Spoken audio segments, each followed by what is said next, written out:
Welcome to this ASP.NET video of tips and tricks. We thought this would be a great place to showcase a lot of the miscellaneous features around ASP.NET 2.0 that we found were very useful during the creation of this video, but otherwise we needed a place to fit the features that didn't fit in the other videos. So we're going to start with a new website like we do in all the videos. And we'll call this Tricks. And I think one of the greatest features that we have here is something that I personally spent a lot of time with working around in ASP.NET 1.1, and that is encrypting sections in your web config.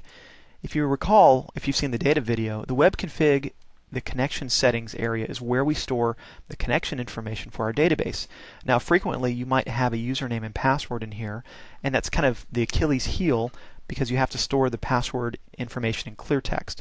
Well, there's a really easy way to encrypt that information and decrypt it, and I'll show you how that works right now.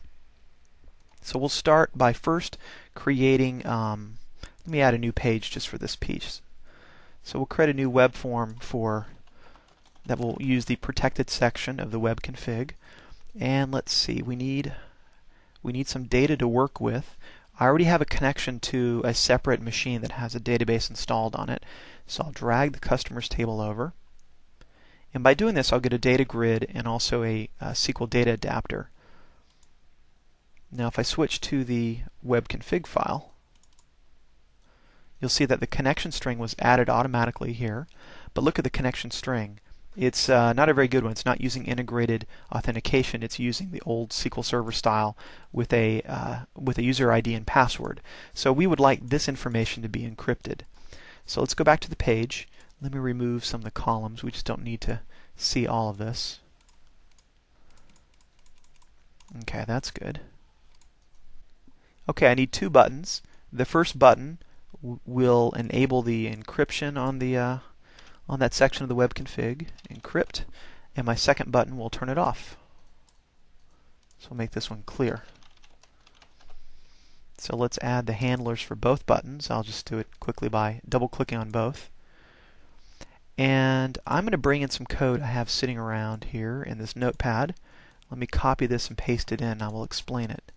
So the first chunk of code goes here at the top, this import namespace command, because we're using some features out of system web config.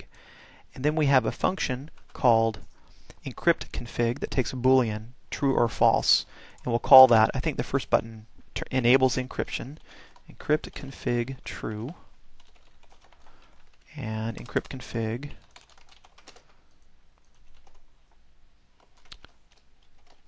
false. Let me explain the code. So the relative path to our web.config file is located here off the name of our site. I use the web configuration manager to open it up, open the local config file, because you can have these web configs at different layers, different levels in your site. So I want the one at the top level. I want to get the connection setting, the connection string section from the config file, and then either encrypt it using protect section or decrypt it using unprotect section, and finally just save it. So it's just a little simple piece of code right there. So I'll bring this up in a browser. Okay, we see that it works just fine right now, and just to double check, the web config section here is not encrypted. If I scroll down to the very bottom and hit encrypt, the page will refresh, the code runs, and if I switch back here, sure enough it says the file has been modified, and there it is, encrypted. If I go back and hit refresh, the query still works just fine, and I can hit clear text to send it back to normal. So you can see it's just a little bit of code to do that. Now you have to execute that code on every machine that's going to run this, but it's a very handy trick to know about. Actually, there's another handy trick. Notice that I have to scroll down to the bottom each time. Watch this. If I go to protect.aspx and at the top put maintain scroll position on postback and set that equal to true, when I go here to the bottom and encrypt it again,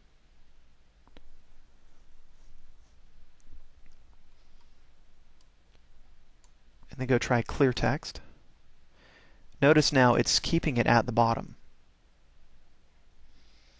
So it's remembering the scroll position when I hit these buttons, even though the page is refreshing. Very simple. It's something that's very frustrating if you have to implement that by hand. All right, let's move on to the next tip.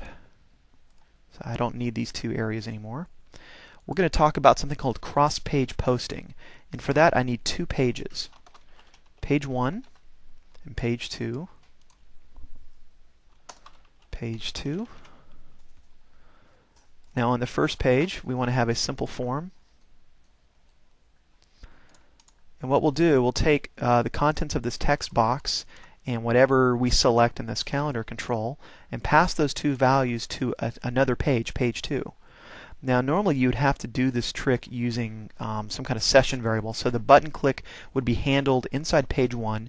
You'd stick the two values of the text box and the calendar into a session variable and then do response.redirect or server transfer over to page 2. It's kind of cumbersome and doesn't really make it easy to work with.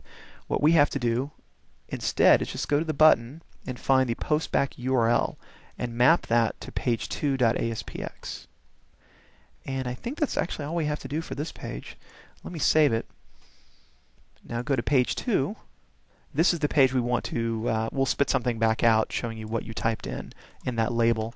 And finally, we'll just drag page 1 on here to have a hyperlink to get back. So in the source code for this, I'm going to add a form page load method.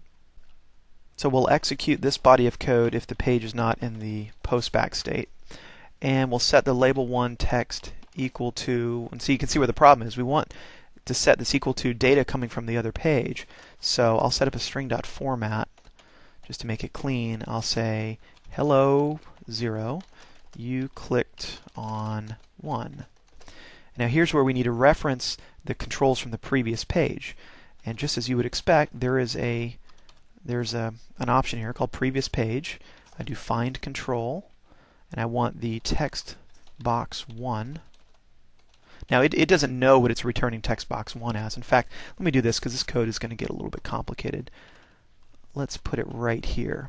So we know that text box 1 is a text box. So I'll create a variable t as text box and I'll set it equal to the return value of previous page, but I'm going to need to cast that to a text box. So to do that I use ctype and put all that inside of a text box. Okay, same idea for the calendar control.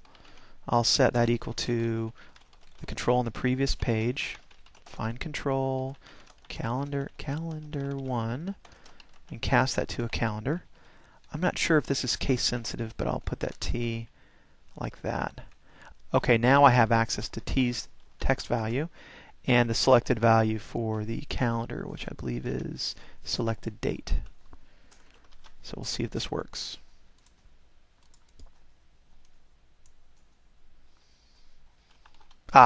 Before I continue, I've got another trick to show you. I want to just start typing right now, but notice that the cursor is not set to this text box, and I'm guessing the enter key is not mapped to this button.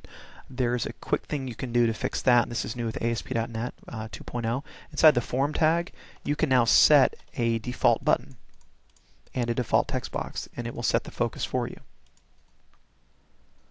So if I scroll to, for the form, default button is button 1, and the control that has the default focus is text box 1.